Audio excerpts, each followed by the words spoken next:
Teman-teman, banyak orang pengen menjadi orang yang tahu. Pengetahuan itu kerinduan setiap orang. Tetapi saya mau balik kita mengingat tentang cerita sebuah, kalau saya boleh sebut sebuah kutukan yang terjadi karena pengetahuan.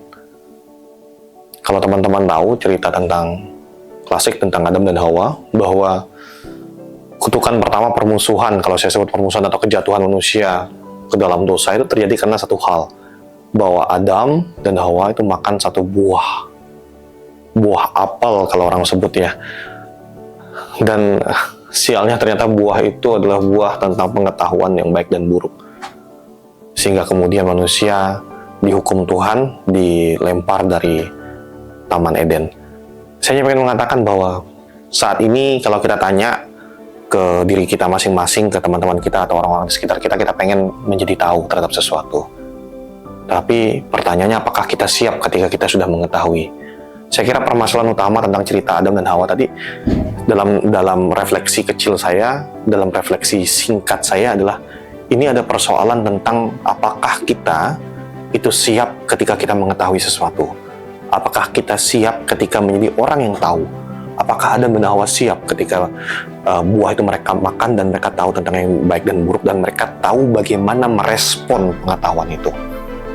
Maka teman-teman, persoalan pengetahuan itu bukan persoalan sederhana. Saya sering tanya kepada mahasiswa-mahasiswa saya, ketika kalian mengetahui sesuatu, apakah kalian siap ketika kalian tahu dengan baik apa yang kalian ketahui itu? Banyak dari kita pengen menjadi orang yang tahu, tapi tidak pernah siap benar-benar untuk bertanggung jawab terhadap pengetahuan kita. Maka persoalan pengetahuan itu sebenarnya, kalau kita telisik lebih jauh, kalau kita lihat lebih jauh lagi, persoalan pengetahuan itu adalah persoalan tentang dari mana atau bagaimana pengetahuan itu terwujud, bagaimana pengetahuan itu terbentuk.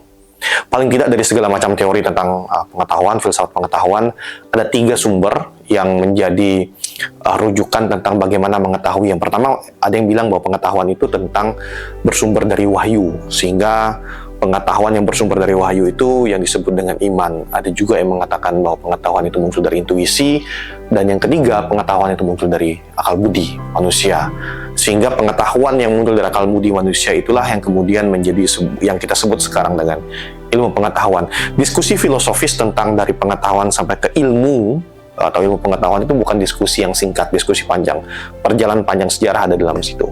Tetapi yang ingin saya highlight, yang pengen saya tekankan dari video, dari apa yang saya sampaikan hari ini, saat ini adalah bahwa ada yang menarik dari usaha manusia untuk mengetahui.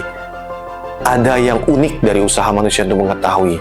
Ada beban moral, tanggung jawab juga dari usaha manusia untuk mengetahui, dan kemudian juga ada tanggung jawab setelah manusia menjadi tahu. Nah, dalam proses manusia untuk menjadi tahu, dan kalau kita ini, kalau saya balik ke saya flashback ke materi saya ketika kuliah saya tentang 4 prinsip dasar filsafat bonum unum verum pulcrum, benar satu, baik satu, benar dan indah, bonum unum verum pulcrum itu salah satu fondasi dasar dari kebijaksanaan adalah pengetahuan tentang kebenaran, dan kebenaran itu lahir dari usaha manusia untuk mengetahui atau mencapai tersebut. Dan salah satu fondasi untuk manusia mengetahui kebenaran adalah ilmu pengetahuan. Nah, yang unik dari ilmu pengetahuan ini adalah bahwa ternyata ilmu pengetahuan itu lahir dari 2 hal, yaitu perkawinan antara akal budi dan imajinasi. Pertanyaannya, mengapa kemudian bukan hanya akal budi? Kenapa perlu imajinasi di dalam proses manusia untuk merumuskan ilmu pengetahuan? Teman-teman, ilmu pengetahuan itu dibangun dari fondasi akal budi karena di dalamnya ada rasionalitas, ada logika, dan sebagainya. Namun, yang membuat ilmu pengetahuan itu berkembang dari tahun ke tahun, masa ke masa, waktu ke waktu adalah ketika ada imajinasi di dalamnya. Imajinasi itu hanya mungkin ketika manusia itu terbuka terhadap realitas. Maka kamu atau saya atau kita yang tidak pernah mau terbuka terhadap realitas akan sempit imajinasinya, atau bahkan tidak ada imajinasinya. Manusia yang tidak ada imajinasinya adalah manusia yang tidak akan pernah bisa berkembang. Saya dalam catatan yang saya buat di buku harian saya menulis bahwa ilmu pengetahuan yang hanya berfondasi pada akal budi itu akan membawa manusia pada kehancuran peradaban. Sementara ilmu pengetahuan yang mengawinkan antara akal budi dan imajinasi akan membuka peradaban baru. Karena itu, untuk sampai pada pengetahuan, untuk sampai pada kebenaran, salah satu fondasinya tadi dari yang saya katakan adalah kemampuan manusia untuk menggunakan akal budinya dan mengembangkan imajinasinya. Tanpa ada imajinasi yang benar, tanpa ada imajinasi tidak akan ada kreativitas dan tidak akan ada peradaban baru. Karena itu, teman-teman, saya bisa meng-highlight dua hal. Satu, sebagai manusia kita akan terus mengejar pengetahuan, karena kita akan mencari kebenaran, karena itu yang ada dalam diri kita. Dasar dari setiap manusia itu adalah selalu pengen tahu. Namun yang lebih penting dari sekedar pengen tahu adalah ketika kita mampu menggunakan pengetahuan dengan baik, yaitu dengan cara menggunakan akal budi kita dan imajinasi kita.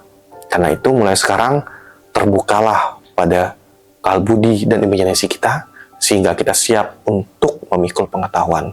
Jika kita tidak siap untuk itu, maka pengetahuan pada akhirnya akan menjadi kutukan untuk kita. Terima kasih.